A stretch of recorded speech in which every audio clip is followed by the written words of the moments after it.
అందరికీ నమస్కారం అండి. నా పేరు విజయ్. నా పేరు థ్యాంక్స్ లాట్ మన తస్పెక్ట్ సినిమా అనే ఛానల్ని ఇంతగా ఆదరిస్తున్న ప్రతి ఒక్కరికి చాలా చాలా thanks. Again came back with one more casting requirement అండి. ఇది వచ్చేసి Yati cinemas and Yuva productions అంటే ప్రొడక్షన్ నెంబర్ 1 మొట్టమొదటిసారి ఇలా సినిమా తెద్దాం అనుకుంటున్నారు. జూబ్లీ థియేటర్ అంట. రిక్వైర్మెంట్స్ వచ్చేసి మేల్ అండ్ ఫీమేల్ 18 నుండి 35 సంవత్సరాల వాళ్ళు కావాలంట.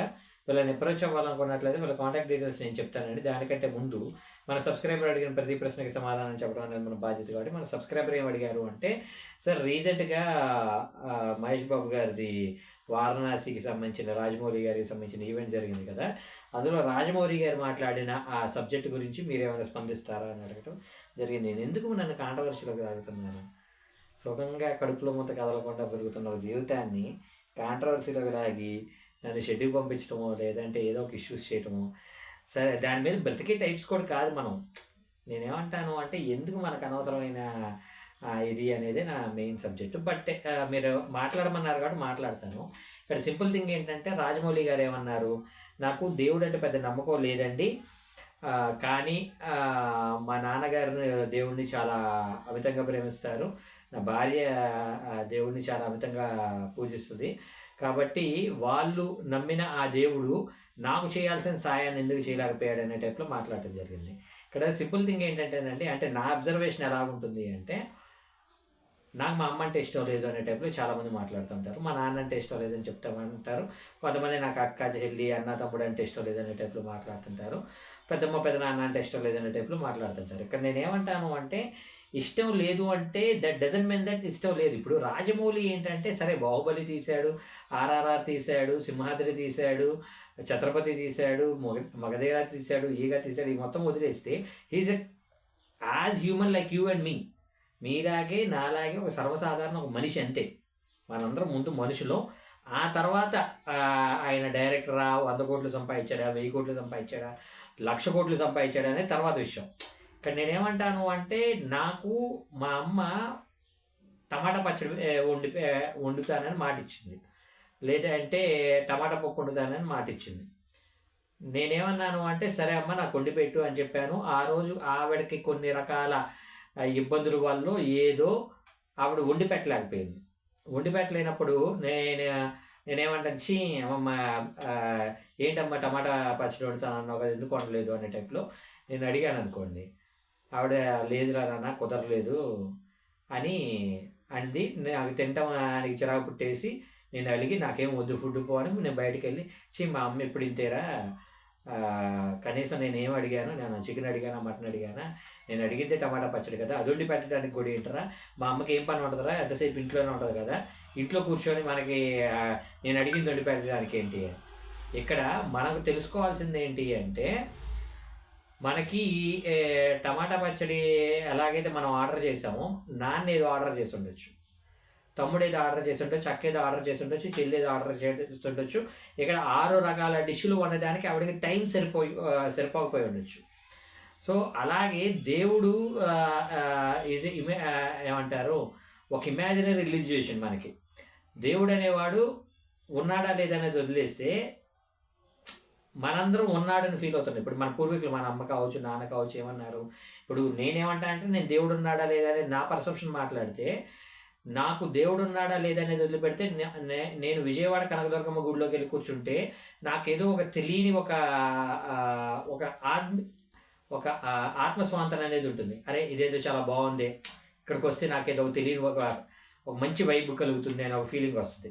అలాగే కృష్ణానదికి వెళ్ళి కృష్ణానదిలో స్నానం చేస్తే ఒక తెలియని వైబ్ వస్తుంది. ఇప్పుడు కృష్ణానదిని చెడగొట్టేశారు, పైపులు అవి మొత్తం పెట్టేసి మునక స్నానం అనే ఒక ఫీల్ని పోగొట్టేశారు.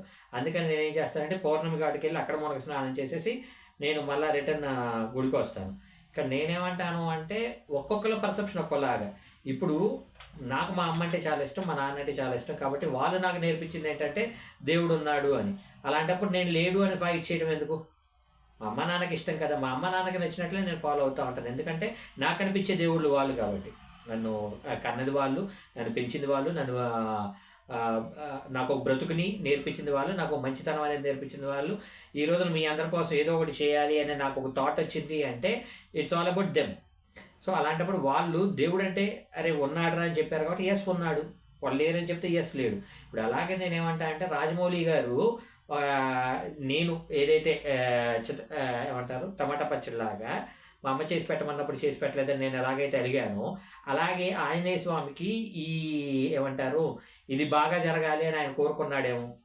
ఎందుకంటే ఇప్పుడు ఒకటండి, సినిమా షూట్ చేసేటప్పుడు ఆ షాట్ రాకపోతే 10 టేక్స్, 20 టేక్స్, 50 టేక్స్, 100 టేక్స్ తీసుకోవచ్చు. అవసరమైతే 4-5 రోజులు ఒక్క సింగిల్ షాట్ కోసం వెయిట్ చేయొచ్చు. కానీ ఇలాంటి ఒక ఈవెంట్ ఏదైతే ఉందో ఒకసారి పోతే మళ్ళీ రాదు. అలాంటిది రాదు కాబట్టి ఆయన డీప్గా హర్ట్ అయ్యి ఉండొచ్చు. అలాంటి ఒక పర్టికులర్ సినారియోలో ఆయనకి చాలా ఇష్టమైన వాళ్ళ నాన్నకి చాలా ఇష్టమైన ఆంజనేయుడు, వాళ్ళ భార్యకి చాలా ఇష్టమైన ఆంజనేయుడు మరి ఎందుకు ఇక్కడ వర్కౌట్ కాలేదు అనేది ఆయన డీప్గా హర్ట్ అయ్యి ఉండొచ్చు. సో దానికోసం ఆయన అలిగి మా అమ్మతో నేను మాట్లాడను రా అని బొంగముద్దు పెట్టుకున్నట్టు మనం ఆయన ఆంజనేయ స్వామి మరి నాకు ఎందుకు హెల్ప్ చేయలేదు అనే టైప్లో. దట్ డజంట్ మీన్ దట్ ఆయనకి భక్తి అనేది లేదు అని కాదు. ఇప్పుడు ఆయనకి భక్తి లేకుండానే ఏమంటారు ఛత్రపతి సింహాద్రి అనే ఒక సినిమాలో ఎన్టీఆర్ని ఎలాగండి ఇది చేసేది, డైరెక్ట్గా ఒక కృష్ణుడి విగ్రహం పెట్టుకొని ఆ కృష్ణుడి విగ్రహం ముందు ఎన్టీఆర్ని ఇది చేస్తారు కదా. అలాగే అదే సింహాద్రి సినిమాలో అంటారు ఆంజనేయ స్వామి కూతురు పోలు వస్తే అయ్యా ఆంజనేయ నువ్వు ఇలాంటి తప్పులు చేయడం తప్పు కదా అని ఎన్టీఆర్తో మాట్లాడిస్తారు కదండి. అలాగే ఛత్రపతి సినిమాలో కావచ్చు, యమదొంగ సినిమాలో కావచ్చు, ఈగ సినిమాలో కావచ్చు, ఎన్ని సినిమాల్లో ఆఖరికి బాహుబలిలో అయితే ఏకంగా శివుడిని ఏమంటారు అడుగడుగునా స్నానాలు అనే టైప్లో ఎవడంట నిన్ను ఎత్తుకుంది, ఏ తల్లికి పుట్టాడు ఈ నంది కాని నంది అనే ఒక గొప్ప పాటలని కావచ్చు, ఎంతో హృద్యోతకరంగా ఉండే ఎన్నో గొప్ప సినిమాలు తీసిన ఆయనకి భక్తి లేదని ఎందుకు అనుకుంటారు. కాకపోతే ఒక అలక ఏం చేస్తుందంటే ఆ అలక అలా మాట్లాడాలే చేస్తుంది. పైగా ఆయన ఏమనుకున్నాడు అంటే నేను మైక్లో మాట్లాడుతున్నాను, లేదంటే నేను సభాముఖంగా మాట్లాడుతున్నాను, లేదంటే నేను కొన్ని వేల లక్షల ప్రసార మాధ్యమాల ముందు మాట్లాడుతున్నాను అనుకోలే, ఒక ఫ్యామిలీతో మాట్లాడుతున్నాను అనుకున్నాడు. నా ఎక్స్టెండెడ్ ఫ్యామిలీ ఎవరైతే తెలుగు సినిమా అభిమానులు ఉన్నారో ఆ ఎక్స్టెండెడ్ ఫ్యామిలీతో మాట్లాడుతున్నాను అనుకున్నాడు. సో అది మర్చిపోయి ఆయన్ని మనం క్రిటిసైజ్ చేయడం కావచ్చు, ఆయన్ని మనం ఇది చేయడం కావచ్చు, ఎందుకో కరెక్ట్ కాదు అని నాకు అనిపిస్తుంది. నా పర్సెప్షన్ ఇది. నేనేమంటా అంటే మీ పర్సెప్షన్ మీకు ఉండొచ్చు. ఒక కుటుంబంలో ఇప్పుడు మన చేతుకున్న 5,000 ఒక రకంగా ఎలాగైతే ఉండవో ఒక కుటుంబంలో ఉన్న నలుగురు పర్సెప్షన్ ఒక్కొక్కరికి ఒక్కోలాగా ఎలా ఉంటుందో నా పర్సెప్షన్ ఇది. మీ పర్సెప్షన్ మీకు ఉండొచ్చు. మీ పర్సెప్షనే ఆల్వేస్ రైట్. సో అందులో ఎలాంటి డౌట్ లేదు. సో హోప్ మీకు అర్థమైంది అనుకుంటున్నాను. ఇంకా ఎలాంటి డౌట్స్, క్వశ్చన్స్, క్వైరీస్ ఏదైనా ఉన్నట్లయితే అడగండి. ఎందుకంటే ఎందుకు మన కాంట్రవర్సీలు కాకుండా కొంచెం బెటర్గా వెళ్ళే ప్రయత్నం చేద్దాం అనేది నా ఉద్దేశం. So getting back to the casting requirement, వీళ్ళ కాంటాక్ట్ నెంబర్ లేదండి, మెయిల్ ఐడి ఉంది. మెయిల్ ఐడి చెప్తాను, నోట్ చేసుకోండి. yati@gmail.com YATI యతి CINEMASS cinemas@gmail.com అనేది వీళ్ళ మెయిల్ ఐడి. డిస్క్లైమర్ అది మీ అందరికీ తెలిసిందే కదా. నేను పెట్టే ఏ పర్టికులర్ కాస్టింగ్ రిక్వైర్మెంట్కి నాకు ఎటువంటి వ్యక్తిగతమైన లావాదేవీలు వీళ్ళెవరో కూడా నాకు తెలియదు. వీళ్ళల్లో ఎవరైనా మిమ్మల్ని డబ్బులు అడిగినా, మోసం చేసే ప్రయత్నం చేసినా నమ్మకండి, మోసపోకండి, జాగ్రత్తగా ఉండండి. వీడియో నచ్చిందా లైక్ చేయండి, వీలైనంత ఎక్కువ మందికి షేర్ చేయండి.